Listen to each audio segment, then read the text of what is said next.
இன்று மார்ச் 5ஆம் தேதி லெந்து நாட்களின் தொடக்கமாக சாம்பல் புதன்கிழமை என்று சொல்வார்கள். இன்று கூட சிலுவிலே இயேசு நமக்காய் பட்ட பாடுகள், மனுக்குலத்தின் மீட்புக்காய் அவர் பட்ட உபத்திரங்கள், அவைகளை நினைவு கூறும்படி இதோ சங்கீதம் 22ஆம் அதிகாரம் 24ஆம் வசனத்தை வாசிக்க கேட்போமா?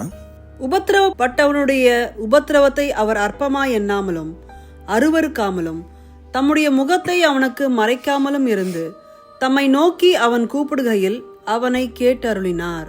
இயேசு சிலுவிலே மனுக்குலத்தின் பாவத்துக்காக ரத்தம் சிந்து முன்பாக அந்த கெத்செமனி தோட்டத்திலே அவர் பட்டதான வியாக்குலங்கள், உபத்திரங்கள் ஏராளம். மனுஷர் கையில் அவர் கொடுக்கப்பட்டார். ஆனாலும் பிதாவாகிய தேவன் தன் முகத்தை ஒரு வினாடி மறைத்த போது, என் தேவனே ஏன் என்னை கைவிட்டீர் என்று கதறினார்.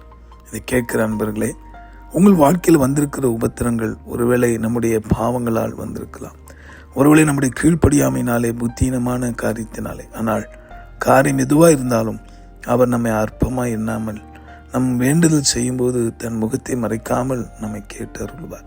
இன்று ஒரு தீர்மானம் எடுப்போமா? சிலுவையின் தியானத்தை தொடர்ந்து நாம் செய்ய இருக்கிறோம்.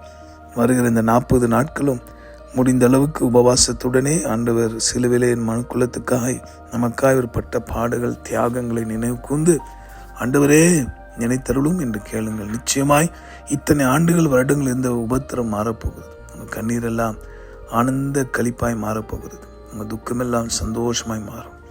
ஜெபிப்போம். அன்புள்ள ஆண்டவரே, இந்த வார்த்தையின்படி உபத்திரப்பட்டு கொண்டிருக்கிறவர்கள், வியாதினாலே சரீரத்தில் உபத்திரம், சிலருடைய பல தீங்காலே, துரோகத்தாலே மனதிலே வேதனையோடு உபத்திரப்படுகிறார்கள். அவர்கள் எல்லாம் மாற்றும் அப்பா, இந்த தீமையை மாற்றும். என் தேவனை கேட்ட வார்த்தையின்படியே உங்களுடைய முகத்தை எங்கள் பிரகாசிக்க பண்ணும். எங்களுடைய உபத்திரத்தை அற்பமாக எண்ணாமல் நீர் பலன் நடிப்பதற்காக ஸ்தோத்திரம். ஆசீர்வதி. ஜீவாதிபதி இயேசு மூலமாக வேண்டுகிறோம் நல்ல பிதாவே, ஆமென்.